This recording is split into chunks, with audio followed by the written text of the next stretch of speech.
ibice bine twarahasomye ejo.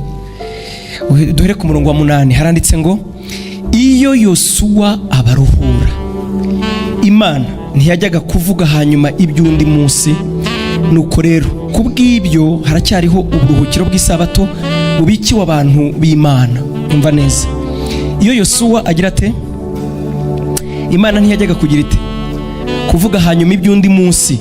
Nuko rero kubw'ibyo haracyariho uburuhukiro bw'isabato bubikiwe abantu b'Imana, kuko uwinjiye mu buruhukiro bwayo nawe aba aruhutse imirimo ye nk'uko Imana yaruhutse iyayo. Amen. Yesu ashimwe. Munyemerere duhaguruke dusenge, hanyuma twumve ijambo ry'Imana.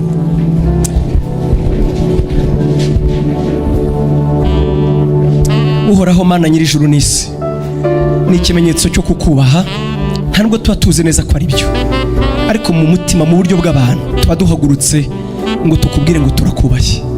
Wowe soko y'ubwenge bwose, wowe soko y'ubumenyi bwose, wowe ufite ibidutunga bikwiriye, wowe uvuga akanwa kawe kakaduhaza, wowe kimara nzara, wowe kimara nyota, wowe soko y'ubugingo, wowe izina ryiza watwihishuriye ukatwereka uko usa wihindurije muri Kristo Yesu, kuko niwe shusho yawe itagaragara.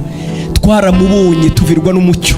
Yohana yaravuze ngo twagumanye nawe, twabanye nawe, ngo tumwitegereje, ngo tubona yuzuye ubuntu n'ukuri. Uwo nguwo niwe tuvuga, shusho y'Imana, bwiza bw'Imana, gukiranuka kw'Imana, urukundo rw'Imana, ubuntu bw'Imana, umutima w'urukundo w'Imana, Yesu Kristo umwana w'Imana. Niwe twamamaza tuburira buri wese, duhesha buri wese ibyiringiro, tuvuga ko ari w'agakiza kabonerwamo. Kandi rero n'iteka ryaciwe, Petero yarabivuze, aravuga ngo kuko munsi y'ijuru nta wundi, nta rindi zina agakiza kabonerwamo uretse izina rya Kristo Yesu. Turi hano twebwe abayemeye, abagiriwe ubuntu, abahamagawe nawe, natwe twararitswe nawe ngo twigishwe nawe. Aya magambo atoroshye, aya magambo yuzuye guhishurirwa, aya magambo atari ya kamere, aya magambo atasobanuzwa ubwenge bw'umubiri, aya magambo y'umwuka wera, aya magambo atanga ubuzima. Mana ndasenze kugira ngo umwuka wera akoresheje umunyantege nke nkanjye nkubere umugende, kugeza ugeze amazi kubasaraye, ugeze amazi y'ubugingo mu mitima, uhembure, wigishe. Dukubise hasi impaka n'ikintu cyose cyishyiriye hejuru kurwanya kumenya Imana, mu izina rya Yesu. Dufashe ibitekerezwa byose tubigomoroye Yesu, kugira ngo abe ari ushyirwa hejuru mu ntekerezo zacu, mu mitima yacu, mu byo twibwira, mu byo duhangana nabyo. Yesu ahabwa icyubahiro. Turavuze ngo ubwami n'ubwe, ugukomera n'ukwe. Mwuka wera ni wowe wigisha, ni wowe twaragijwe, ni wowe twasezeranijwe, ni wowe wavuze ko uzagumana nawe. Nuza uzatwemeza, uzadusobanurira, uzatwigisha, kandi ni wowe utuzamura, ni wowe uzana ubuzima bw'Imana mu mitima yacu. Turakwiteguye kandi twiteguye kumva tuganiriza. Reka icyubahiro cyose kigarukira Imana, gushyirwa hejuru, kubahwa, gupfukamirwa, kwizerwa, gusengwa, bigarukire Data wa twese. Ariko amahoro, umugisha no gusana Yesu bibi byacu mu izina rya Yesu. Amen. Imana ibaho umugisha, Imana ibaho umugisha. Munyemerere nongere shimire Pastor Hortense kuba yarangiriye icyizere akantumira. Pastor nukuri ndikuye ku mutima, warakoze. Urabona harwo tuvuga ngo imirimo myinshi nibyo, imirimo myinshi nibyo, ntabwo pe ubeshye, nibyo pe, ariko se mutayiduhaye twayikuraho nyine. Ni myinshi kuko mama yiduhaye, niteka twatewe, nukuri mbikuye ku mutima. Urakoze cyane, mwakoze. Ni Hortense, Pastor Hortense, ariko mu izina ry'aba mufatanya mwese. Ndabizi neza abakristo bajya bavuga toya ukabura ukugira, kavuga tugiye gutumira nde, wapi wagira utese kubo batumira kugira ngo abari bagaburirwa. Mwakoze namwe kwemera ko Pastor Hortense antumira. Imana ibaho umugisha. Papi ni inshuti yanjye cyane, ntabivuze byaba atari byo. Murabizi ko namubereye parrain, muzajye kuri YouTube murebe, yewe namubereye parrain buriya. Urumva rero n'umugisha, nishimira gukorana umurimo w'Imana nawe. Mubwira ko nabyaye abana benshi, nashyingiye benshi, ariko wantera ishema kuko dukorana umurimo wa Yesu, biranezeza. N'abandi nabo burya umubyeyi yabyaye mwana nta mwana ubishyuha, bose bararyoshye, bose ni beza, namwe murabizi sibyo? Ariko iyo dukorana umurimo kajya kuri pulpit ayivuyeho, tumenyana na papi bwa mbere, sinzi niba byibuka, naramusabye ngo tujye tujyana mu ivugabutumwa aririmbe ngewe mbwiriza, arabinyemerera, ariko ntitwabishobora. Ugasanga bamutumiye ukwe nanjye rimwe na rimwe, ariko Imana iragenda ikora ubuntu bwayo, bakajya bamutumira agasanga nanjye bantumiye, dukorana dutyo kugeza ejo bundi tuvuye i Burayi. No muri Amerika tuzajyayo, no muri Canada, hanyuma tujye mu ijuru. Na mbinguni tutaenda. Imana yacu ishimwe. Yesu abaho umugisha. Abo tutari kumwe ejo rero, kuko mwatumiye, ndasubira inyuma gato. Turimo turaganira ijambo rivuga ngo Imana kuva mu itangiro ryayo yakuremeye kuba mu buruhukiro. Uburuhukiro ni isoko y'ubumana. Imana imbere yo kurema umuntu yabanje gutekereza ikiruhuko cye. Abantu twari kumwe ejo twavuze uburyo akazuba ka mbere umuntu yose, izuba yabonye abumbura amaso, abaho bwa mbere umuntu yisanze mu buruhukiro. Imana yacu ishimwe, kuko yaremwe kuwa gatandatu, umunsi wa mbere yabayeho ni ku cyumweru cyangwa ku munsi wa karindwi. Bibiliya avuga ngo nuko Imana yeza umunsi wa karindwi, ngo iravuga ngo ndawiremeye, ndaruhutse. Amen, amen. Tuvuga uko kuruhuka uko, ariko ese Imana yari iruhijwe n'iki? Ese Imana yari irushye? Oya, Imana ntiyari irushye. Kandi iyo tuvuze ngo Imana yinjiye mu kiruhuko, hari ubwo benshi ibimvuga nuko nabyumvise, hari abantu bigisha iyi theory bavuga ngo Imana ntikora. Hari amatheory abiri atariyo na gato na gato, bavuga ngo urabona Bibiliya avuga ngo Imana ntiba mu rusengero zubatswe n'abana b'abantu, ngo kandi ntikorerwa n'amaboko y'abana b'abantu nkigira icyekeranye. None bakavuga ngo mbega wowe ukorera Imana ute? Yego, ariko mbibutse ntabwo Bibiliya yuzurira mu cyanditswe kimwe. Ahubwo buri kintu cyose kireberwa muri context. Turi kujyana, kuko Yesu yaravuze ngo umuntu nankorera Data azamuha icyubahiro, kandi umuntu nankorera ankurikire Data azamuha icyubahiro. None se ubwo Pawulo we yaravuze ngo twebwe iyo dukorera Imana, aravuga ngo ndetse n'imwe rimwe tubikora nk'abahatwa, kuko tutabikoze twabona ishyano. None kandi uwo Pawulo nyine wavuze ibyo, nawe wavuze ngo Imana ntikorerwa n'amaboko y'abana b'abantu nkigira ikikene. Buri Bibiliya ntivuguruzanya, Bibiliya iruzuzanya, ahubwo iterwa na context. Yego, yego, amen. Reka mbaho urugero. Abantu abigisha ubuntu bw'Imana bamwe, iyo babugarukirije ku ntambwe ya mbere, bakunda kwishima bavuga ngo twebwe ntabwo twakijijwe ibyo dukora, twakijijwe icyo turi cyo. Uko nukuri kutuzuye. Twakijijwe icyo turi cyo ku ntambwe ya mbere, ariko twakijijwe ibyo dukora ku ntambwe ya kabiri. Niyo mpamvu Pawulo yavuze ngo abayoborwa n'umwuka w'Imana nibo bana b'Imana. Muyoborwe n'umwuka, kuko aribwo mutazakora ibyo kamere yanyu irarikira. Ni ukuvuga ngo ku ntambwe ya mbere twizera, twakize icyo turi cyo, twakize kamere, twakize ryavuko, ubwo twizeraga tuba abana b'Imana. Ariko ku ntambwe ya kabiri y'agakiza, Bibiliya ivuga ko ikoresha umusaraba, dukira ibyo dukora, dukira ya mirimo ya kamere. Amen. Bana bato ntihakagira ubashuka, ukiranuka niwe mukiranutsi.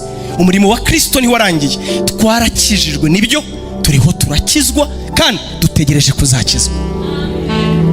Mbaho urugero. None se Pawulo yanditse akavuga ngo Abaefeso 2:8, icyo jambo utarizi byantangaza, mwakijwe n'ubuntu kubwo kwizera, ntibyavuye ku mirimo hatagira uwirarira, byavuye kuri yo ngiye hamagara, sibyo? Reka turekeraho, yenda ne kuvuga n'uwa 10. Ariko kandi umva, ni mwakijwe, byararangiye, we have been saved, byararangiye, sibyo? Ariko kandi akandikira Abakorinto ba mbere 1:18, akavuga ngo ijambo ry'umusaraba kubarimbuka n'ubupfu, ariko kuri twebwe turiho dukizwa. Mu cyongereza nuko bavuga, kuri twebwe turiho dukizwa. Dukizwa iki se kandi? Ntabwo birangiriraho. Abaroma 13:11, iri jambo twararikundaga, aho nyine nakuriye twararikundaga. Dore bureje burenda gucya, ijoro rirakuze, agakiza kacu karatwegereye kuruta igihe twizere. Ntabwo turakizwa, turagategereje. Abaheburayo 9:27, avuga ngo umuntu wese yavukiye gupfa rimwe, nyuma yaho hakaza urubanza, ngo dutegereje Kristo Yesu ubwo azagaruka, ngo ataje kwitama, ngo azaniye agakiza abamutegereje bose. None ntitwakijijwe? Bibiliya ntiyibeshya. Twakijijwe iki? Turimo turakizwa iki? Tuzakizwa iki? Ibyo nubimenye uzaba ufite bita complete salvation, agakiza kuzuye.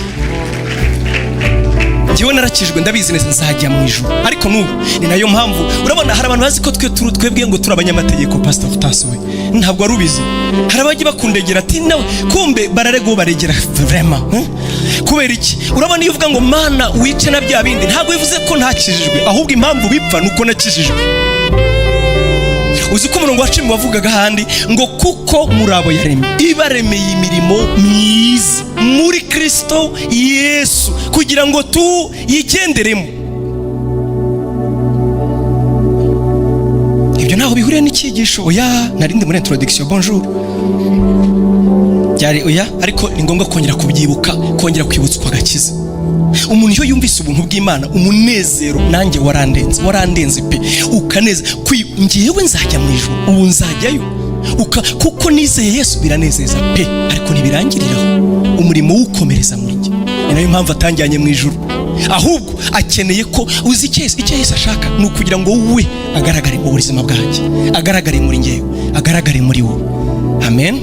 Ntabwo umurimo wo gucungurwa urabona Bibiliya ivuga ngo kuko mwacunguwe, ikavuga ngo kuko mucungurwa kandi tuzacungurwa. Even amagambo yose no kwezwa haravuga ngo kuko mwejejwe. Abayiburayo 10:14 niko havuga. Hanyuma 12:14 nanone akavuga ngo iki? Ngo kuko utejejwe atazabona umwami Imana. Biravuguruzanya. Twarejejwe nibyo turimo turezwa kandi Yohana yavuze ngo ikisi ngo ufite ibyo byiringiro yiboneza n'umurimo arimo arakora, yiboneza nk'uko nguwo aboneye. Kandi uwo none Bibiliya ihamya ko yabonejwe iki? Arimo arabonezwa iki? Azabonezwa iki? Bibiliya ivuga ngo Kristo Yesu niyerekanwa tuzasa nawe, kandi already dusa nawe. Imana yacishe ibi rero tugomba kubisubiramo tukabisubiramo kuko ni ishingiro ry'agakiza kacu. Bibiliya rero ntivuguruzanya oya, nari nyivuga ngo Imana yaruhutse iki? Iyo tuvuze ngo Imana iri mu kiruhuko hari abantu bakomeje kuvuga ngo Imana ntikora, Imana ntivuga. Hari n'abavuga ngo bagasoma Bibiliya niko byanditse ngo kuva kera Imana yavuganiye n'abantu mu kanwa k'abahanuzi n'abamarayika, ariko ubu yavuganiye mu kanwa kacu, yavuganiye natwe mu kanwa k'umwana w'Imana. Nibyo kugira ngo bavuge ngo nta muntu ukwiye guhanura, nicyo se Bibiliya yavugaga, nicyo bisobanuye mu by'ukuri oya, ku buryo umuntu atakwerekwa, ku buryo Imana itavuga. Ku bw'ibyo ni nko kuvuga ngo kuvaho Yesu aziye Imana yabaye ikiragiye, kuvaho Yesu aziye Imana ntigikora. Ntabwo ari byo, ntabwo ari icyo byavugaga. Yego ibyo ni ukuri, ariko explication yabyo ni iyihe? Yesu ashimwe cyane, Yesu ashimwe cyane. Ejo rero twaganiriye twaravuze ngo Imana yaravuze ngo yinjiye mu kiruhuko cyayo, iri muri hope, yaratuje, yinjiye mu kiruhuko. None si Imana ntigikora? Abo twari kumwe twavuze ko Imana ikora. Twasomye ibyanditswe 3 ngo tugarukire ku bintu 3 by'ingenzi gusa. Ijambo ry'Imana rihamya ngo Imana iracyakora, ikora iki? Iracyakiza, Imana iracyakora umurimo, Imana iracyakora ibitangaza, Imana iracyababarira, Imana iracyakora. Yesu ashimwe cyane. No kuba ngihumeka niyo, no kuba nje kubwiriza hano niyo. Imana ni nzima. Ahubwo yaruhutse iki? Iyo tuvuze ngo yararuhutse, twavuze ejo simbisubiramo cyane yuko mu by'ukuri umurimo w'Imana wari warangijwe na Satani ubwo yajugunywaga mu isi, ngo amanuka afite umujinya mwinshi adetwiza ibyaremwe. Isi isa nigushije ishyano, kandi bavuga isi aho ntabwo ari isi la terre ni univers, ni isi ngari, ni isi y'ibyaremwe. Satani yaraje arabyangiza, hanyuma Imana ubwayo ngo igaruka kongera gutunganya, gukora umurimo wayo mu byo yaremye. Amen. Mu byo yaremye. Uwitwa Paulo yaravuze ngo Imana twebwe ngo tuyimenyera, tuyibonera mu byo yaremye. Uwitwa ni Dawidi we yaravuze ngo Mana iyo nitegereje umurimo w'intoki zawe ngo mpita nibaza ngo umwana w'umuntu ni iki. Mu by'ukuri hari abantu banga siyansi, njyewe ntabwo ndi umuscientifique cyane, ariko ndabikunda, nkunda gusoma ibyo bitabo kuko biraryoshye. Iyo wumvise uburyo Imana ari ngari, ukumva uburyo Imana ihambaye, ukumva uburyo Imana ikomeye, ukayumvira mu byo yaremye, uravuga ati Imana urakomeye kweli. Urabona izuba hari igihe ureba ukagira ngo wasimbuka ukagerayo. Ntarajya mu ndege nari nzi ko iyo umuntu agiye mu ndege aba yegereye ijuru, iyo ugezeyo nibwo umenya ko ari kure kweli. Nyabuna hano ni hakurya, ni hano, nyabuna mu ijuru ni kure. izuba riri ku kilometero miliyoni 150, miliyoni 150. Inyenyeri twegereye hafi, itwegereye bya hafi ni kilometero 40,000 miliyari mu Gifaransa, miliyari ibihumbi miliyoni 40,000 miliyari. Mwabyumvise? Namwe mujya muvuga ibyongereza 45 miliyari 40,000 miliyari. Ibyo byose rero ni kure pe, ni mbariyo, kandi ngo iyo ngiyo ngo ni hano hakurya twasimbuka. Abahanga baravuze ngo mu ijuru ngo hari ibyobo bimira inyenyeri. Ntuzi ko birivuga se ngo zirapfa? Igitangaje Imana si igicucu. Uzi ko yakoze comparaison y'umusenyi n'inyenyeri, ikabwira Aburahamu ngo reba inyenyeri, ngo uko zingana, ngo ukurebe n'umucanga. Ibyo bintu wagira ngo ntibihwanye. Inyenyeri ni nyinshi tellement zisa n'umucanga, ziri innombrable, ntiwazibara. Kubera iki? Galaxy ubwayo imwe gusa, imwe yonyine, baravuga ngo igizwe, nabo ntibabizi neza, omwe bararebye basanga ngo nibura ngo ni miliyari 100 z'inyenyeri. Hanyuma muri univers harimo miliyari 100 zirenze za galaxy. Namwe ni mukore miri, kandi aho naho bagarukirije ni estimation. Igitangaza, Yesaya yaravuga ngo izo nyenyeri zose ngo Imana yo izita amazina. Namwe ni mutekereza, njya mbyimagine iyo nagiye aho ngaho rero singaruka. Natangiye kwibaza ubihamagara, twebwe twazise amazina ngo Muravumba, Kiriyoni, irimo irahamagara izo ngizo, kandi ngo zijya zipfa. Bavandimwe, uzi ko inyenyeri zipfa? Iyo zipfuye abahanga baravuze ngo zigira icyo bita reyogama. Reyogama, imirasire yazo imwe iguye ku isi, iyo bye ikamanuka ku isi, imperuka yabibaye. Imana ibikora mu bwenge, ni umuhanga utangaje, ni umuhanga uhebuje.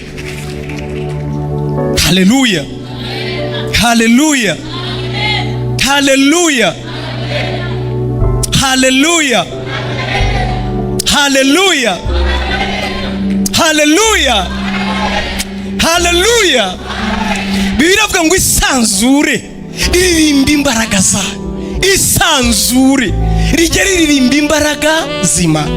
Abamarayika nibo babizi, kuko aribo batumwe mu bizaremwe, baturusha ubwenge mu byibuke, baraturusha.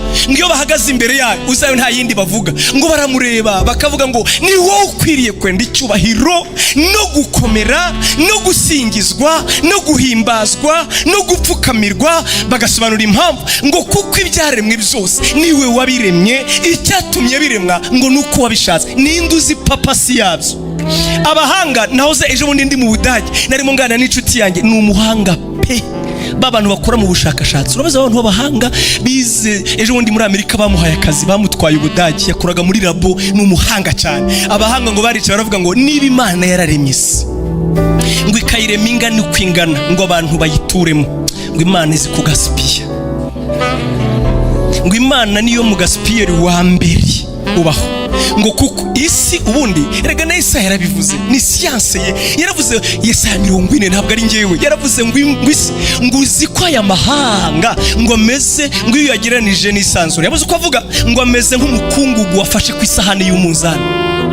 Umvisi u Rwanda na Amerika n'ibindi, iyo Imana ibigereranya, uzi umukungugu wafashe ku isahani y'umunzani kumugira gutyo ukayira gutya, nuko Imana ireba. Ngo ibirwa nuko ibireba, nuko ibona, ntabwo mbega ntibiboneka. Mu yandi magambo, ubibariye mu bunini n'ubugari bw'isanzure. Haleluya. Rero ngo barebye ako kantu kadafatika mu isanzure, ngo ariko konyine kariho ubuzima, baravuga ngo Imana iragasipiye.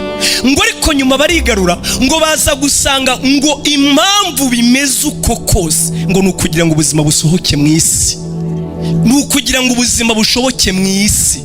Bitonze gutyo, bimeze gutyo, kugira ngo njyewe nawe dushobore kubaho kuri iyi si. Biraryoshye? Haleluya. Mujye murashyira muri kuri YouTube ariko murebe uko batwereka za galaxy, bakakwereka inyenyeri, biraryoshye. Ngiye nta kintu mbona gukomera kw'Imana, mbona uburyo Imana ihambaye. Kandi iyo bigaruye uhita uvuga ngo koko ngiyewe ndinde, vraiment utambeshye untekerezaho. Ubu koko umbwije ukuri, nyuma y'ibi ngiyewe umbonera umwanya ukantekerezaho. Mugani w'abandi bavuga ngo Imana irakuzi, izi n'amazina yawe. Nibaza ko aricyo kintu cyoroshye, senga Emmanuel. Ariko si icyo bivuze. Imana irakuzi, inyitaho, intekerezaho, ifatira umwanya muri ibyo. Niyo mpamvu nanjye iyo nsenga kenshi njya ntangazwa n'isengesho ry'abamarayika, nanjye ndaryumva neza. Mwumvise iyo Mana ikomeye ukuntu imeze? Barakubwira ko iyi système solaire, iyi tureba, izuba, iyi mibumbe yacu, ni imwe mu mayandi ma système solaire tutazi, ariko abantu batazi. Turi kujyana? Abamarayika rero ngo babonye mu maso h'Imana hije, ngo babona Imana ntinezerewe, ngo bayiririmbire bakabona ngo irijimye. Barangije bavuga ati nushaka uduhane. Vraiment sinari impari, mutazavuga ko ariko byanditse, ni njye ubyimagine. Tisengera tuya iko ni imagine. Nibaza ko ati kama mbaya turabivuze. Umwana w'umuntu niki kumumenya, niki ko kubabaza, niki gituma mushyira ibitekerezo. Mu yandi magambo, ribura kare ga system solaire ushyira hakandi urema abandi bashasha. Ngo ari ku mutima wayo ntuyikundira, kubera ko wowe iragukunda.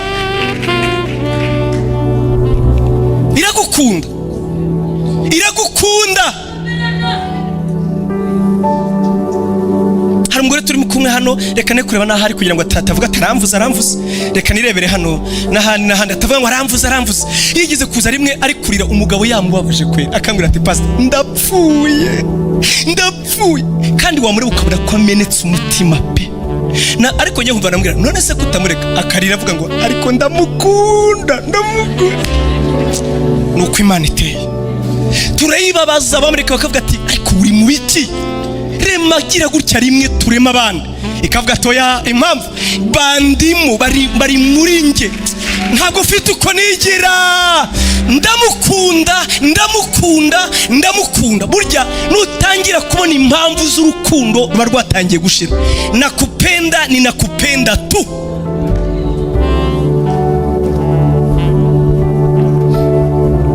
Urabona mwebwe ntabwo mbizera ubundi, ndagira mbibabwira hakiri kare, kubera ko mwebwe mudukundira amavuta.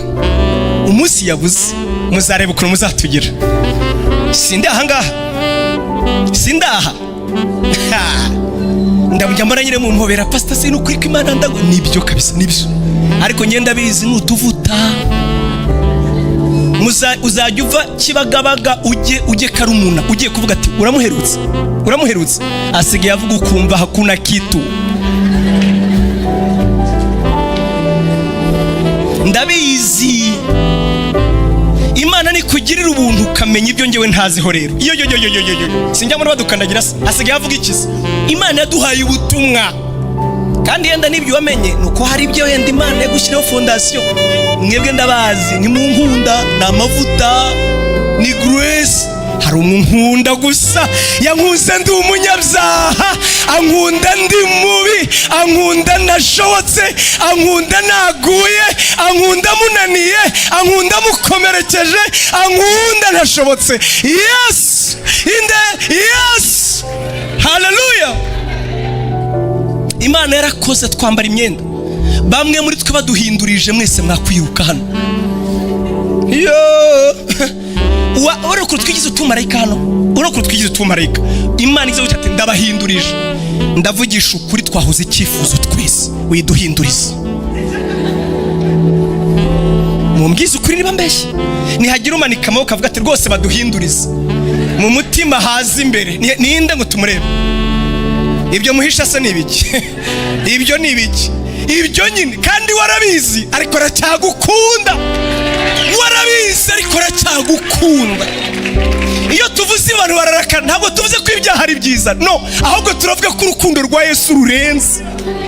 Turi kuvuga ko wahebuje yo kabyara. Ngira ngo ni Johnston ngo yajya kubwiriza akabwira Yesu ngo uhimbazwe ko abantu batanze, ngo kuko wamenye uwo ndiwe bose bakwisohokera.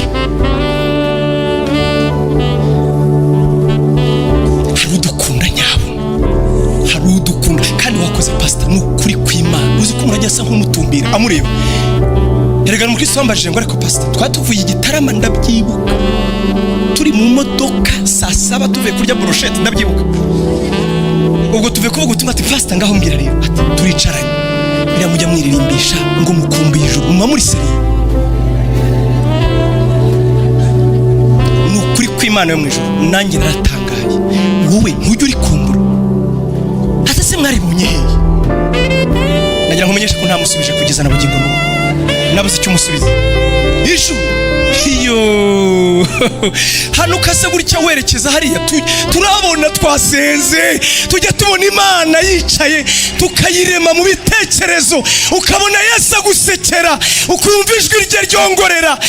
Iyo wagezeyo neza mu ijuru, gusa igishimishije icyo nzi neza, iryawe n'iryanjye bishobora kuba bidasa, icyo cyo ndagikeka. Ariko twagezeyo neza neza, ukajya wumva uhabona n'abayeri ukajya ubabona, ungembe tuziranye. Sindababona ariko ndumva tuziranye. Sinkabya ukeneye kugera ahubwo. Burya abakristo kugira ngo nugusana, iyo ugize gushyikona umuntu agize ngo hakona wakira ngo hagira havuye, abahikanze burya. Ahubwo uzarekere witonde wigumireyo neza. Ndakubwiza ukuri, hari umuntu agera nkakora papi yarimbaga nge bimba nkumva kantu karaki nibuka ndi mu bantu tuba tuhikanze.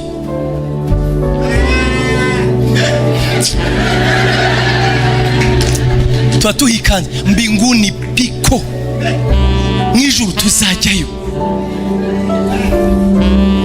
Muratekereza Bibiliya ivuga ngo iki? Ariko iravuga ngo Mose ngo kubwo kwizera ngo yihanganye ngo nkahatumbira itaboneka. Mwari mwabona umuntu ufite amapepo, mwari mwabana nawe akajya kubwira ati ndamubonye aragiye, kandi akajya katanyine nk'umubonye ati mwigireyo arimo arareba ibyo utareba. Hari imbaraga z'ibitaboneka.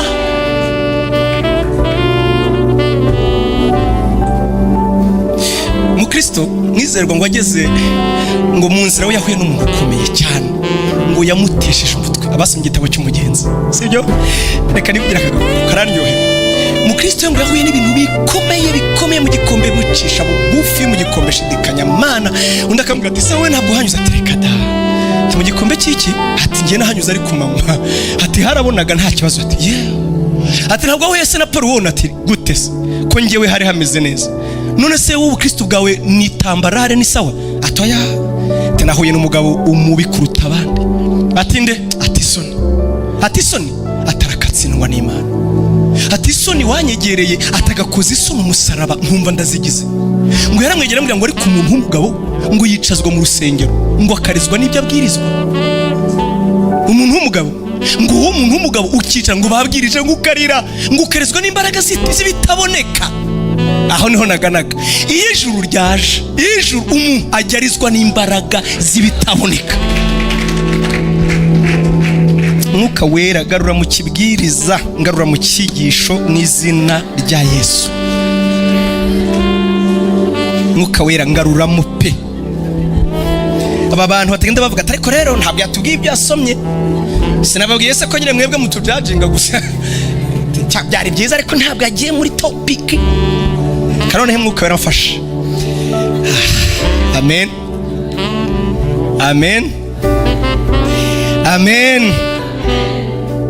Ejo twavuze ku isabato y'Imana yuko yaruhutse imirimo, ubwo yongeraga gutunganya isi, Nasomye igitabo cyiza cyane cy'umupasiteri, pasteur yitwa John Lennox, no mu Mwongereza, astrophysicien. Mu by'ukuri icyo gitabo ndakigukumbura, uzagisoma, ni cyiza, no kuri Amazon kirahari. Cyari gitabo impamvu gusa kiragoye, kigisaba nyine kwicara ukajya wumva ibintu bya siyanse bivunanye, ariko ni cyiza cyane. Hari ikintu yavuze cyanejeje, avuga ngo hari impaka ziriho. Bavandimwe reka nanjye nzibatere. Urabona Bibiliya iravuga ngo ku munsi wa mbere Imana aremye umucyo, yego burira buracya. Ku munsi wa kabiri Imana izirema itandukanya amazi yo hasi nayo hejuru, burira buracya. Ku wa gatatu yenda sinibuka icyo yaremye, ariko nabwo burira. Ku wa kane rero ngo yaremye ibiva bibiri, kimwe ngo gitware ijoro, ikindi gitware amanywa, ngo burira buracya. None nimumbwire rero, bwije gute izuba n'ukwezi bidahari? Turi kujyana? Kuko twebwe bwira kuko izuba ryarashe, tukavuga ngo bwije kuko ukwezi kwagize gute? Kwaje. Avuga ati rero izo mpaka nizo abantu bamwe bajya bavuga ati iminsi Imana yavugaga yaremeyemo abantu ni iminsi nk'iyi yacu. kuvuga 24 heures kwa niyo minsi Imana yaremeye minsi, cyangwa se ibyo byari bivuze indi mvugo irenze? Nibyo nababwiraga ejo, ngewe nemera iyo usomye Bibiliya ivuga ngo umunsi cyangwa amanywa ni igihe Imana ikoreramo. Iyo Bibiliya ivuze ijoro ni igihe Imana idakoreramo, ni igihe tubura Imana, dore burije, ni igihe cy'umwijima, ni igihe cy'ubutware bw'umwijima. Ariko Yesu yaba ari gukora ati nkwiye gukora umurimo w'uwantumye, dore bugiye kwira. Igihe Imana idakoreramo cyitwa igihe cy'umwijima, igihe Imana ibonwamo, igihe Imana ikoreramo cyitwa igihe cy'umucyo. Yego turajyana nshuti zanjye, turajyana. Aha rero icyo navugaga ejo, naravuze ngo Imana igarutse nanone gutunganya ibyo Satani yakoze, irangije umurimo w'uburemye, yinjiye mu kiruhuko. Ariko ibijyanye no kugirira neza abantu bayo, ibijyanye no gutabara abantu bayo, ibijyanye no kugaburira no guhaza ibyo yaremye, Imana iracyakora. Ni Zaburi ya 34 yaravuze ngo imigunzu y'intare ibasha gukena no gusenza, ariko abagutegereza wowe ngo kandi nazo ubwazo ngo zitegereze Uwiteka kugira ngo azibonere icyo kuzitunga. Imana ntigeze na rimwe ihononsa yihakana inshingano zo gutunga ibyo yaremye. Ni Imana iri ku ngoma, ni Imana ikora muri ubwo buryo. Ariko mu bijyanye no kurema, mu bijyanye no gusubiza mu buryo ibyo Satani yangije, byo yararuhutse. Umva rero, Imana yaremye umuntu yota ka kazuba cy'ikiruhuko. Reka mvuge ngo mu gihe Adamu na Eva babagaho ntabwo babaraga, kubara ibihe ntibyari biriho. Yego nubwo bavugaga ngo bwakeye bwije, ariko kuko bari baremewe kubaho muri eternite, mu buzima bw'iteka, hari ikintu tutajyaho impaka. Ntabwo tuzi imyaka Adamu na Eva bamaze batarakora icyaha, ntabwo tubizi kuko ho ntibabaraga. Icyo tuzi ni igihe bamaze gukora icyaha, imyaka babayeho turayizi. Ariko mbere yo gukora icyaha ntabwo tuzi imyaka babayeho, kuko gupfa ntibyari birimo, ntibyari option. Kubaho igihe gito ntibyateganywaga, bagombaga kubaho iteka. Icyaha rero cyinjiye mu muntu, nyumve neza, icyaha cyinjiye mu muntu, hari ibintu bibi cyakoze. Icya mbere ni uko kirukanye umuntu mu maso y'Imana. Nyumva neza, dore ikintu kibi gihebuje ibindi icyaha cyakoze, kirukanye umuntu mu maso y'Imana. Ugira se ngo ni Imana yirukanye umuntu? Ya, umuntu bwe yiyirukanye mu maso y'Imana. Kuko Bibiliya tubwira ngo nk'uko byari bisanzwe ngo Imana igenderera umuntu mu mafu ya Nimusi, ngo ihageze umuntu bwe akura meza. Natangajwe Bibiliya yawe y'ikinyarwanda, iyo Bibiliya yera, usome hasi muri commentaire baravuga ngo twumvise imirindi yawe, umurongo wa 8 ko havuga ibice bitatu, umurongo wa 8 ngo twumvise imirindi yawe maze turiruka. Hasi bakavuga ngo imirindi cyangwa ijwi, ntabwo ari imirindi Imana yabazani. Kuko abantu babaye mu cyaro bajyaga bagutuma nijoro kubera ubwoba, ukajya wumva umuntu kuri inyuma agira ngo murabizi mwebwe, icyo nicyo bita imirindi. Ni ikintu gikura umutima hatabona. Rero imirindi mu by'ukuri ntabwo ari imirindi, yabaye imirindi icyaha cyinshi, naho mbere ryarijwe. Uranyumva neza? Icyaha ni kibi, niyo mpamvu uko Imana ubwo yahamagaraga bo barushagaho kwiruka. Adamu uri hehe akumva biteye ubwoba agahunga Imana. Niyo mpamvu birivuga ngo bose bakoze ibyaha ntibashikira ubwiza bw'Imana. Ariko nibigarukiraho Nyagasani n'agahimbazwa. Ibice 5 mu Baroma uhere ku murongo wa mbere haravuga ngo ubwo mwatsindishirijwe no kwizera, dufite ibyiringiro ndetse no gukomera ku Mana, ngo kuko twebwe tubizeza ko tuzabona ubwiza bw'Imana. Kubwo gutsindirishwa no kwizera tuzareba mu maso y'Imana. Icyo ari cyo cya mbere icyaha cyakoze, kwirukana umuntu mu maso y'Imana. Icya kabiri cyamukuyeho ikiruhuko, uburuhukiro, umutuzo wo mu mutima, kumva umuntu aruhuze, byabaye amateka. N'ikimenyimenyi ahambere hapfuye ni mu mwuka we, yabuze Imana, yahunze Imana. Icya kabiri ni amarangamutima ye, yarahungabanye, arakomereka, arashwanyagurika. Icya gatatu ubuzima bwaramwangeye, ubuzima bwaranze. Kurya urushye, wahinga hakaza ibitovu, mugani wa Israeli mbonyi, ugahinga bikaribwa n'inyoni. Hari abantu baba specialiste mu kuganya, mujya mu mwumva witwa Byumvuhore, yewe dawe manishobora byose. Sinshobora kwiririmba ari nijoro, sinshobora.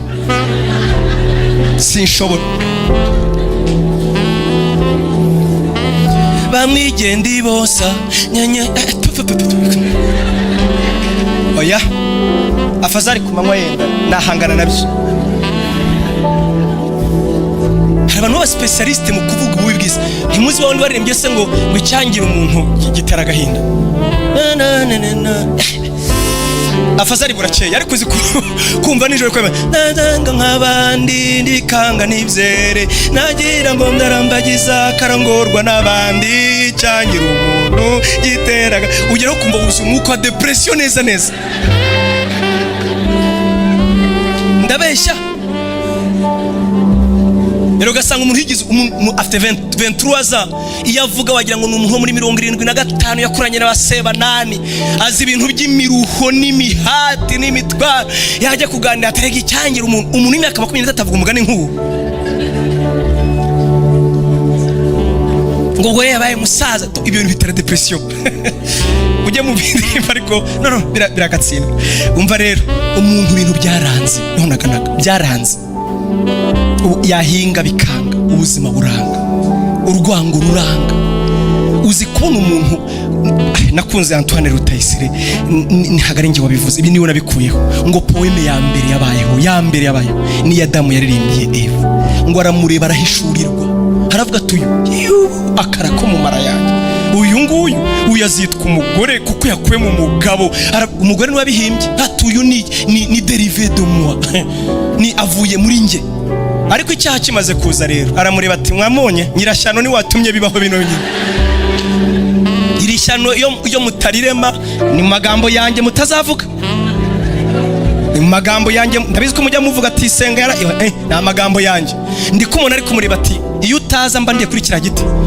Iyo utaza ariko kumureba ati nyirashyano uyu akandi yasheze uzi kuravugira mu mazuru cyane nitugomba kuri uyu ni wabiteye. Ako kanya umubano urangirika. Icyaha cyavanye umuntu mu buruhukiro. Umutuzo urabura kandi kigenda kirushaho gukura. Icyo Imana yavugaga yari cyiza cyatangiye ari ukutumvira gusa, ari ukwifuza kuba Imana gusa. Unyumve neza ni irumva ukuntu ari gato muri 94 gihinduka jenoside. None uyu munsi turatinya destruction massive, turatinya gupfa kw'ibihumbagiza kw'abantu. Barakubwira ngo nibatera gusa bombe nucleaire imwe 2 bya 3 bizapfa. Icyo ni icyaha dupfikise ubwibone bwo mu mutima. Ndabeshya ngewe ndi ibyo byonyine gusa nta witaye kuri za miliyoni zizapfa. Icyaha cyatangiye ari akantu kataboneka. None ni murebe icyo cyadukoreye.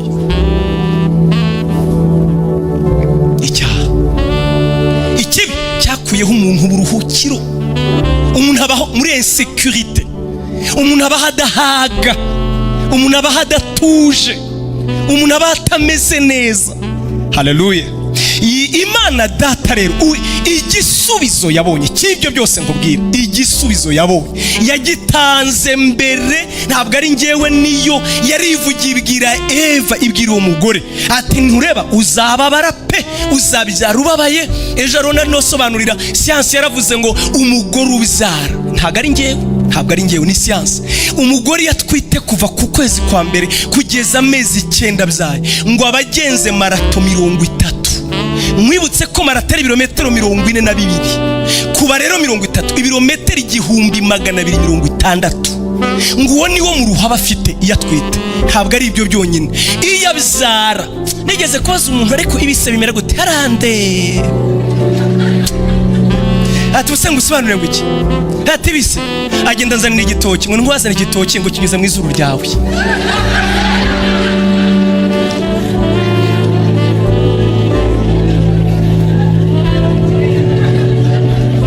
Ubwo yarasobanuriye. Umva siyanse rero ukivuga iravuga ngo ibise iyo umuntu abyara ngo abafite imvune 7 mu mubiri we ngo bisa naho wamuvunaguye ahantu hari imvune. Ngiye nigeze kuvunika. Ikimenyetso cya mbere cy'imvune uraruka. Iyo ufite imvune mu mubiri uravumisa.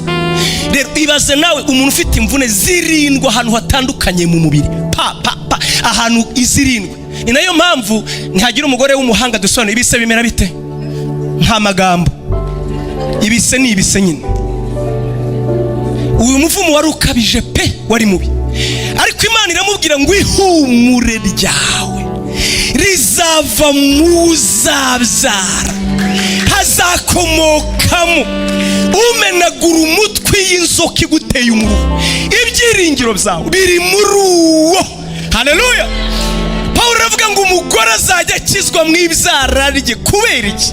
Icyo ni Yesu Kristo.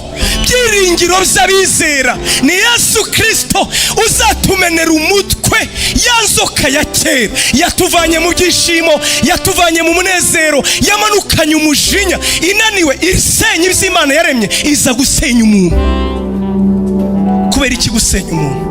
Nuko ubutware bwose bwa marayika Satani bwahawe umuntu. Imana iramubwira ngo bari wowe utwara ibi byose nari. Ishyari riraniga, araza agusha umuntu. Ngewe nawe dufata ubutware twahawe n'Imana tubushyira mu maboko ya Satani. Tubushyira mu maboko yande? Ni nayo mpamvu uzareba isi Satani, actually iyi si ntabwo ari ya Satani, ariko system yo, imigirire yo ni ya Satani. Subiremo, iyi si, le monde matériel, le monde physique ntabwo ari ya Satani, ni Imana yayiremye. Mais le système, imigirire, cyo twita le monde, yo ni ya Satani. Inako yavuze ngo iyi si narayigabanya. Ntabwo yavugaga ubutaka, oya, ntabwo yavugaga umwuka duhumeka, no, yavugaga lo system. Niyo mpamvu kubera ukuntu twatanze ubutware bwacu n'ibyo twebwe twakagombye kubona, turabanza tukamuramya. Umwana w'umukobwa aho kugira ngo atekereze ko yakora nawe akabaho, agomba gusambana bamuhe iPhone 14. Ndabivuze ni 14 ni 14 yewe.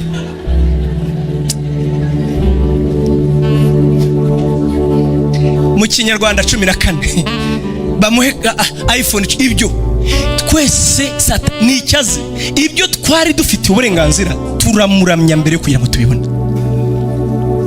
Umuntu yakwifuza promotion akabanza akagambana akabeshyera abandi ngo akunda abone promotion. Kuramya Satani nibyo yavugaga. Niyo mpamvu yegereye Yesu ati utiri upfa ibi byose narabigabanya, wowe ndamya gusa. Kuko lo system, imigirire y'isi ni ya Satani, ariko ibintu byo ntabwo ari ibye, ni Imana wabiremye. Yari ivugiye muri Zaburi ya 24 ngo isi nibiyuzuye n'ibyanjye, ni ngewe wabiremye. None kuki tubanza gucumukura ngo tubone Satani twamuhaye ubutware bwacu? Umuruhu no kurya ukabanza ukaruha, no kubona ibigutunga ukabanza ukaruha, umubabaro ukabanza ukaza. Ibyo twasomye rero, unyumve rero, Imana ishimwe cyane, Imana ishimwe. Hari umukatolika wavuze ikintu cyiza, ni padiri, naragifashe. Padiri yavuze ikintu ndagifata, yanyibwira abakristo, kandi icyo kintu ngiye kubabwira giteye ubwoba. Yaravuze ngo ntukabe nka Yuda, niwe wavuye mu bandi ataha badasabye umugisha, ntutahe ntasohoje.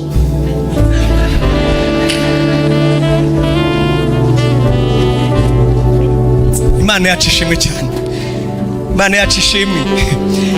Haleluya. Byagenze bitere umuntu amaze kuva mu bwiza bw'Imana. Bibiliya iratubwira ngo munyemere inkuru nyihine, ntabwo yaretse umuntu. Ejo twarimo tuburana n'umuntu, turaburana pe, anyumvisha uburyo abantu badakijijwe ari aba Satani. Mubwira ntabwo ari byo, ntabwo abantu bakijijwe ari aba Satani, abantu badakijijwe n'ab'Imana.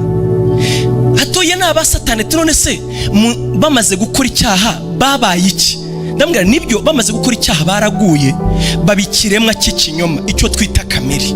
Yego, kuko kamere umuntu yashutswe avuga ko agomba kuba Imana, yagiye kurya ku giti akurikiye kuba Imana. Niko Satani yamubwiraga. Ntabwo umuntu abiriye kuri cya giti yabaye Imana, turabyemeranya. Nta nubwo yakomeje kuba uwo yarariwe, ahubwo yahindutse ikirero, kamere. Kamere ni iki? Ni ikiremwa cyavuye ku kinyoma. Icyo ngewe nawe twari cyo mbere yuko tuvuka ubwa kabiri. Anyumvisha ati no, umuntu ntabwo ari aba Satani, n'ikimenyimenyi nawe wari muri abo ngabo. Turabyemeranya. utarakizwa wari muri abo, none wari uwa Satani. Iyo baza kuba ari aba Satani, niba yaratanze Yesu ngo abacungure, ati none se ko bazarimbuka? Ni nk'umwana wanjye cyangwa uwawe cyangwa umuvandimwe wishyurira ishuri akanga kwiga, ukamugaburira ntabyemere, ukamugenera icyumba ntakiraremo, agahitamo kumunywara umugi, agahitamo kuba umusinzi, agahitamo kukunanira, ugira ngo uba wishimye? Abakunaniye. Kandi nubwo apfuye apfubabara. N'Imana nuko imeze. Ntikeneye ko ari n'umwe yarimbuka, yatanze Yesu. Ijuru rirahagije, twese twaritahamo. Urukundo rwayo ni rwinshi, nirwo nawe naje kukubwira. Niba ari n'uwakurarutse utarakizwa ngo ufite inkuru nziza, Imana iragukunda, ikeneye kuzabona ubugingo buhoraho. Nta n'ikindi gusaba, irakubwira ngo reba urukundo rw'umwana wanjye, niho honyine gukira guturuka. Imana yacishimwe cyane.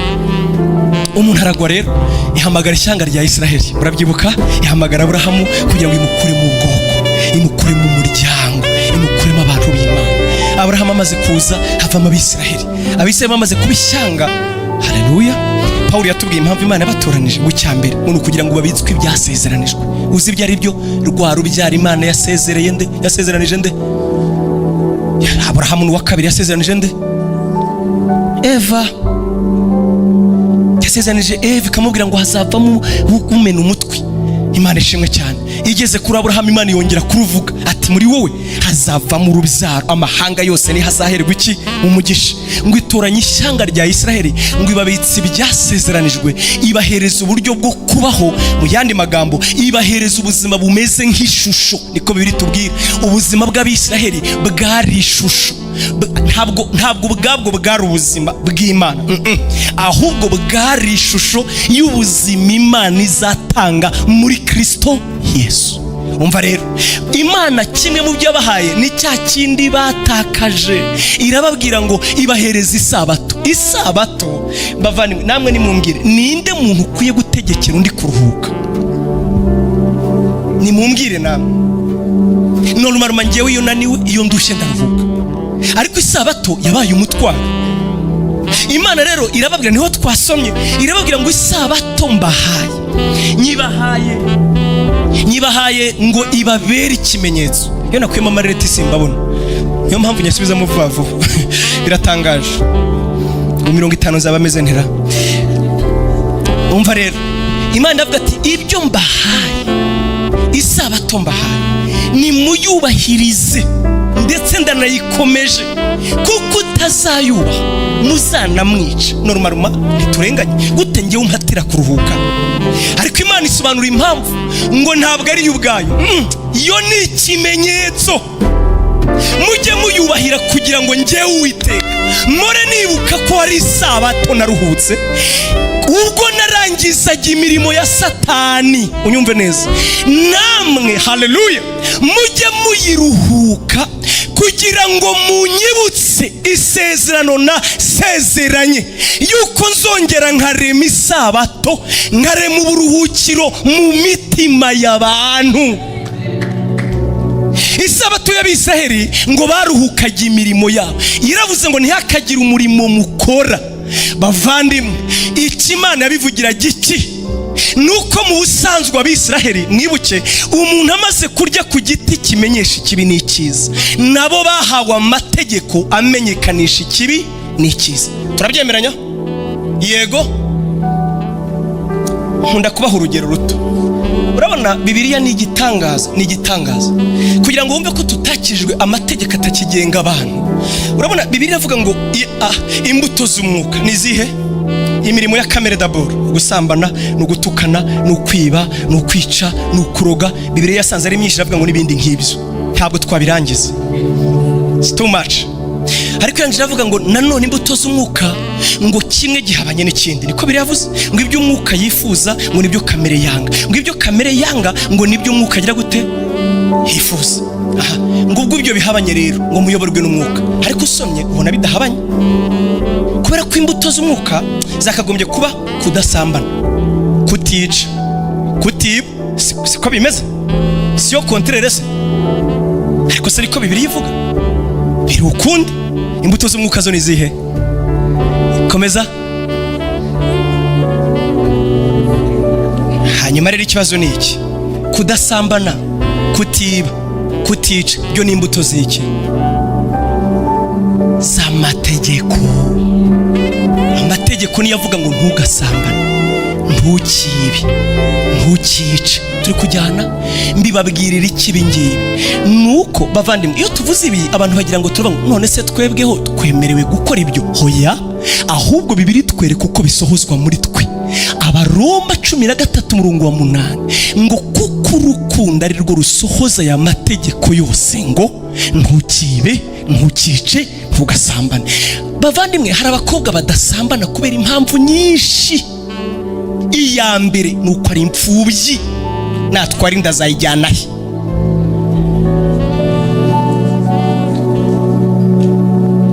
Dufite impamvu nyinshi abantu badakora ibyaha nyinshi, nyambara muri izo nta n'imwe y'urukundo irimo. Ariko Imana bo abibizaye bakiranuka nk'uko yo ikiranuka. Ni nayo mpamvu mu ijuru ntibaturebera mu byo tutakoze, baturebera mu cyo turi cyo. Ntibaza ko ariko ntacyo ngire ntese, nuko nyine nabivuga ngire mu ijuru ntabwo bareba papi ngo yitonze, bareba impamvu yitonze.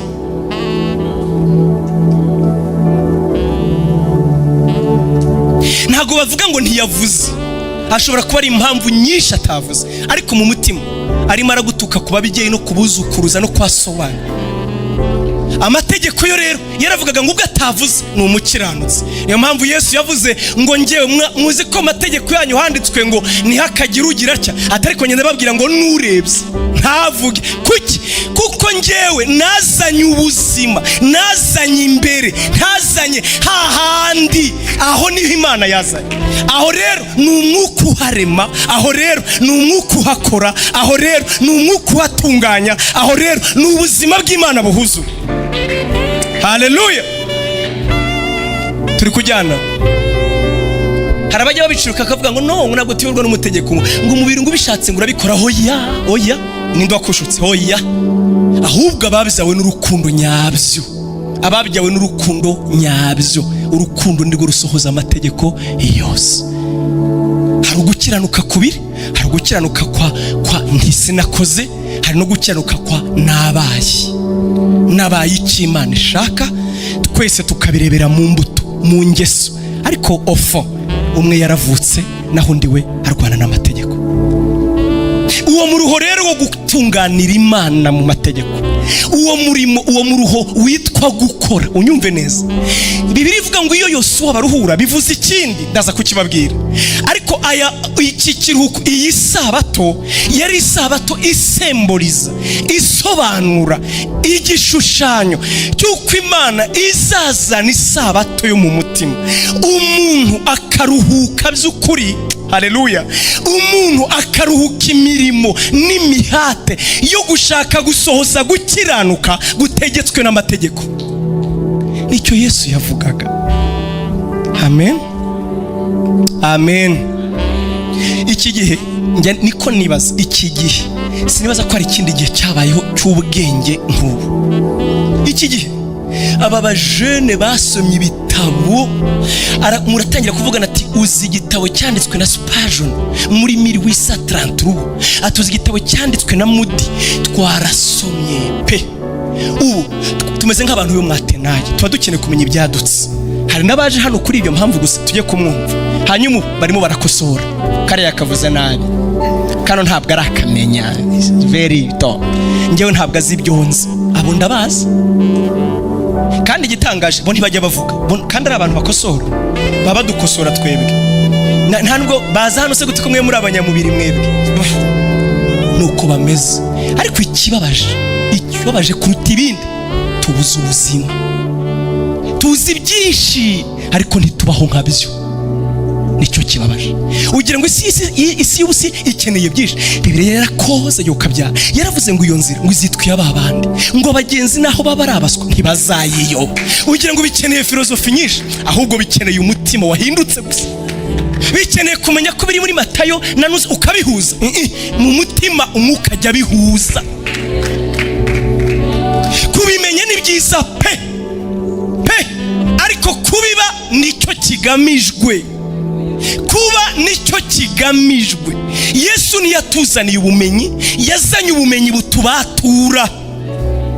Ntiyaje ngo tumenye, yaje ngo tubeho. Isi yuzuye ubumenyi, ubumenyi butazatuma tubaho. Menya ngo ibyo ni filozofi gusa, n'ubwirasi nta kindi. Pawulo yaravuze ngo ubwenge bwonyine ngo butera kwikuza.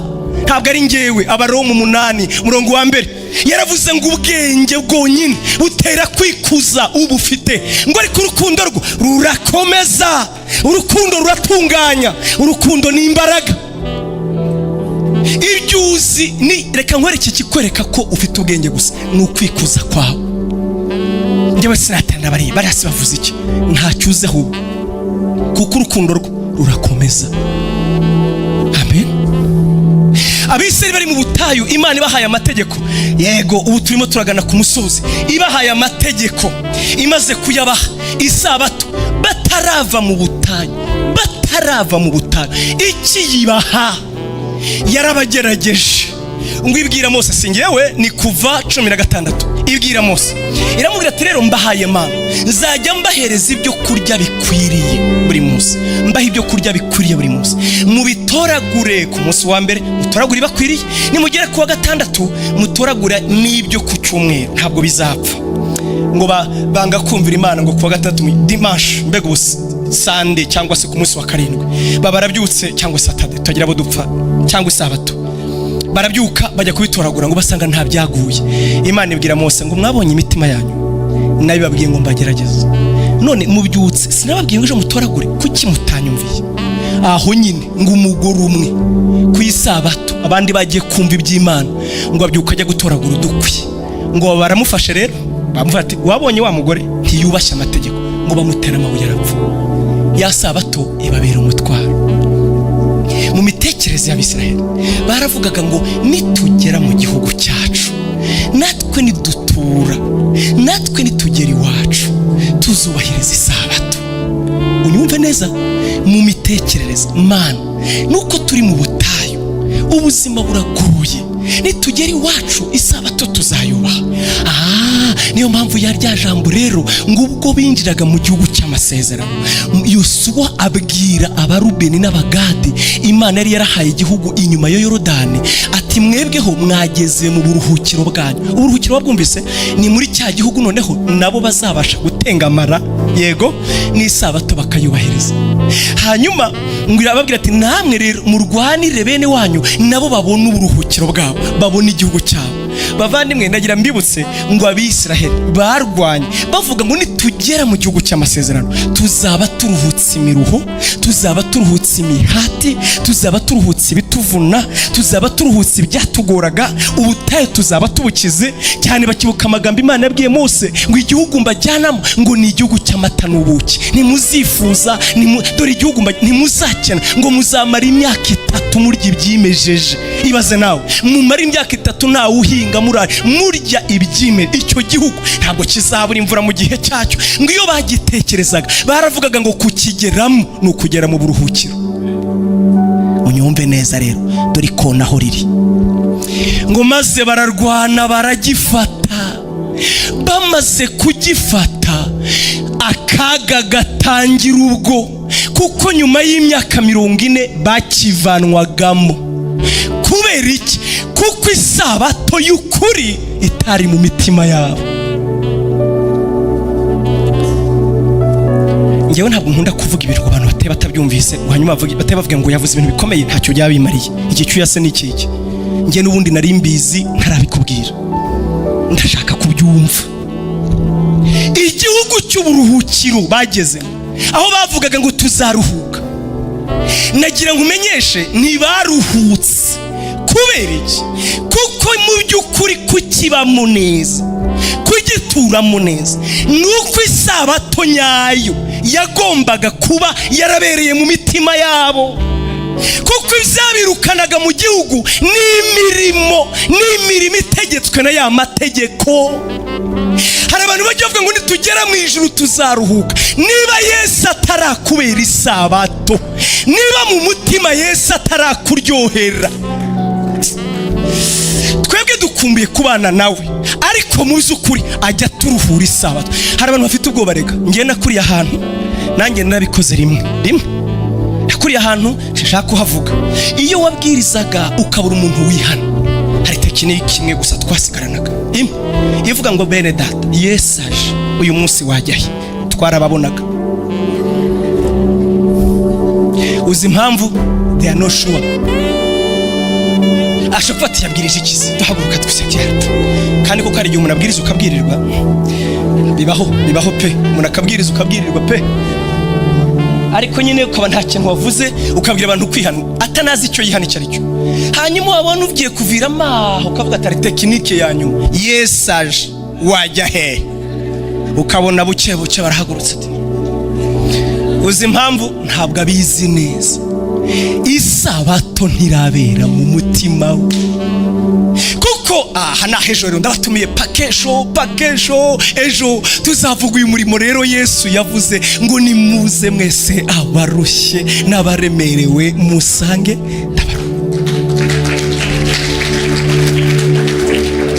ubu rero harabatangiye kutubarira pastor, ese nituza n'abandi bazicara birabareba mwebwe, mwe muzabazane tubaraho twicara, noneho muzahagarare n'ubwa mbere. Iyo twagiye muri arena nese niduhagarara ati namwe muzahagarare ejo, ariko twaje. Yesu abaho umugisha. Ntabwo ndenza ejo aho muzahanyura naho dushinze agati. Isabato y'ukuri, iyo sabato iyo twayiruhutse nibwo nindi tuzayiruhuka iyo dutegereje kuzaganayo. Nk'uko abiseri bavugaga ngo dutegereje igihugu, natwe dutegereje igihugu aho tuzaruhuka by'ukuri. Ariko umuruho tuzaruhuka muri icyo gihugu utandukanye n'umuruho turuhuka mu isabato ya Yesu. Ni nayo mpamvu isabato yahoragaho, ni nayo mpamvu na Yesu avuze ngo uwinjiyemo aba yinjiye mu buruhuko bw'iteka. Ndabizi aravuga ati ko atavuga indwara se, twe tuzi ko agiye kuvuga uburyo abantu bagumiwe akadusengera. Aho humura naho ejo tuzahagera, humura. Ariko haraharuta ahandi. Ejo naravuze akenshi dukunda guca imiruho imeze nk'imbuto, ariko imizi yo itaracika. Ubutumwa bw'ubu Imana igitubabarira gusa, subiyemo Imana igitubabarira. Ngiyewe n'abandi bapasiteri n'abandi bigisha bagenzi bacu, aho umuntu aza mu mbabarire ni umusilamu ntiyemera Yesu, ntacyo bimutwaye kuba hagati yacu. Kubera iki? Turamuhanurira tukavuga ibizamubaho, hanyuma yenda akavuga ati ngewe Imana narayibonye, nari ndwaye irankiza. Nibyo, ariko uciye imbuto, imizi iracyahari, umuruho nyawo uracyahari. Ubuhanuzi bw'ubu ariko butabwira abantu kwihana ni nyabaki. Pawulo yaravuze ngo ubuhanuzi ngo impamvu abukunda ngo nuko abapagani bemezwa ibyaha byabo, ngo iyo bahanuye ngo ngo umupagani abwirwa ibyaha bye akamenyeshwa intege nke ze yarangiza akihana. Ariko ubuhanuzi bw'umwe ntimubuteye ubwoba, ntimubona budateye ubwoba, burivugira ibyo mu isi, ntawe bukomeretsa, ntawe bwofandinga. No, abantu rero bari comfortable, bararuhutse, bari muri comfort zone. Niyo mpamvu baza hano ntacyo bibatwaye. Si ngombwa ngo ahindure ibyo yemera, si ngombwa ngo ahindure ingeso. Ngewe Imana ijye mvugaho, ntegereje ko nanjye amvugaho. Akuvuga hiki? Reka nkubwire, hari isabato ukwiye kuruhuka, hari isabato ukwiye kuruhuka, hari isabato ukwiye kuruhuka. Nagira nkumenyeshe, ibindi Yesu yabyise inyongezo, ibindi Yesu yavuze ko nta gaciro, ibindi turabibona ntitubibone, ibindi ni igikoresha akoresha dutunganya. Warubizi? Allo, ni bya bindi yatubwiraga Pasteur Hortense, nijoro twakuvuze ariko se nabi, twakuvuze kabisa, twakwicariye. Reka nkubwire icyo ngiye nakuvuze hakiri kare. Navuze ntuyu munsi nasobanukiwe impamvu Hortense ameze uko ameze. Najyaga mbyibaza, buryo ubarira undi ntahomba. Warubizi? Iyo umuntu abarira undi ntahomba. Niyo ngo uhamagaye n'ingurizo 500 ukayanyima, ndarakara kuko ngiyewe mbanzi ko mu yawe utayabura. Wayabura gutese? Kuko nyine ndi kuyabara yawe, ntabwo ari ayanjye. Ubu njye nzi ko mama Hortense mbega yakuriye Yesu. Mvuge ngo iki? Najyaga muri nkavuga nabandi bana kwe, Imana ize guhamagara. Mujya mbona ukuri yambara neza. anava kaba afite amarinete meza agakunda kuyarira, nkavuga ni kabisa madame vrema nanjye ndi wowe nakorera Imana. Ariko ejo naravuze ni ye baba we umuvandimwe yarakubiswe we ye baba we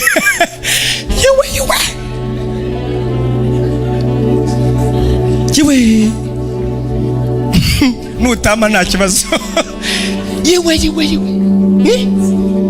erega ejo nabanje kugira ngo uri gusenga, kumva umuvandimwe aratanga ubuhamya ndakanura, noneho ntari kuvuga ngo iki ntagize ngo iki, numva tugeze ku bintu by'ikambiri n'amavuta ngo nibi.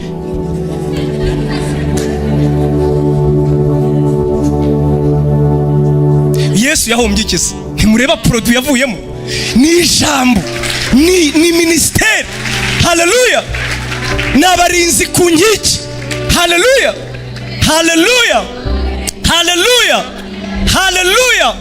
Ajya bivuga njyewe i Burayi sindakuriraho, ariko nyine ndakuvuga Urutasi n'inshuti yanjye, mwatonye turi kumwe. Abantu bafata nawe uri kumwe na Urutasi. Yes, kubera iki nyine Imana hahandi mu kubura amavuta nturekure, irimo iracura kubakunda Imana, byose hamwe bifatanyiriza hamwe kutuzanira ibyiza.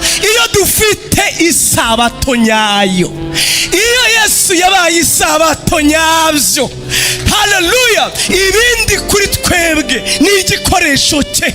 Yashima ko twambara neza, yashima ko dusuzugurika, twatunga benzi, twatega moto, twatinda gushaka, twashaka kare, twabyara benshi cyangwa twabyara bake, duhora tuvuga ngo njyewe ntabwo ndi uwanjye ngo nigenge, ubuzima bwanjye n'ubwawe, utegeka uko ushaka Yesu. Haleluya,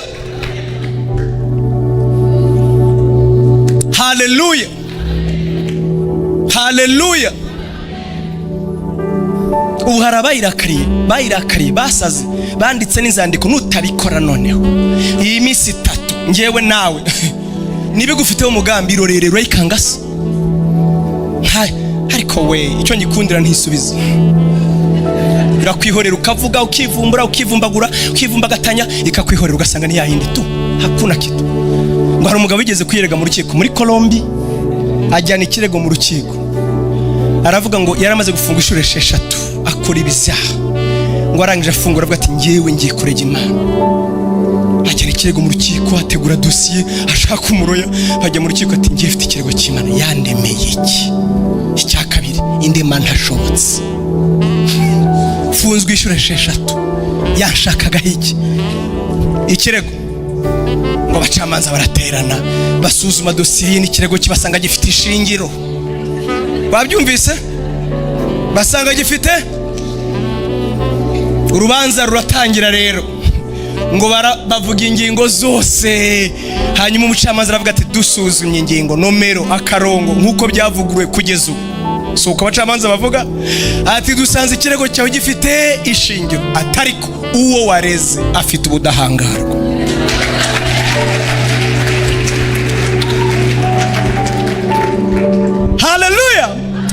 Haleluya. Niwivumbagatanye anakuacha tu mbivuyemo nyoshwa azakureka utafanya ikisi. Ni utavuga uvuge wivumbagatanye ureke gusenga umara amezi 3, wongere ubisubiremo, wongere ubireke, wongere urakare, usenga noneho yo kwiyahura, usenga yo kuhogana ukubite ujye muri banguka ngutabare, noneho reka amafiriti nkurengere, noneho ngwino ntubizi bya bindi byose, ikwihorere. Kumbe irimo irakora umurimo wayo muri wowe, irimo iragucura, irimo iragutunganya, irimo irakuboneza. Haleluya. Irimo irarema ubuhamya, irimo irarema the new you. Nyuma waramaze kubona ibyo ikora, uzagarura cyengo uvuga ati yo uhimbazwe uri wo kwizerwa burya bwose. Namwe nimurebe uko mungana mwese niko bwa Hortense, nanjye senga ndahakubera we, n'abandi kuri YouTube ni kubera we. Yaje pose yari twaye icyasi cyagariwe, ukurikije umurimo yaje po yari twaye icyo yatubwiraga, ya mavuta yabuze warapfuye se. akoze ko igihe twicwa n'iminota afite 12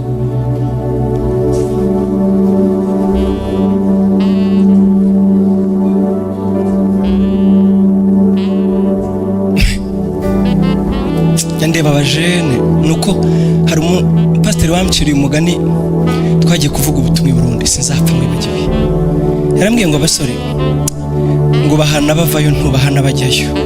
Ubwo yari yambujije ibintu ndabikora, ngaruka nanjye kwiruka nkora, ngaruka ndanga ndiruka ngwa mu kiziba cy'amazi, ngaruka mfite ikimwaro n'isoro, abandi bose banseka, atari kure nakubwiye, atari kuretse ko ari njye wakoze ikosa, ati ubundi babahana muvayo ntibabahana mujyayo.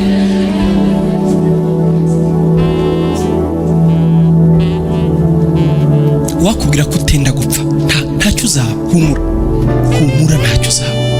Ibyo birakugoye pe, umubini wavuga ko bitavunanye, ariko humura ntibivunanye ubwabyo, bivunanye mu mutima wawe. Niwemera isabato nyayo, niwemera isabato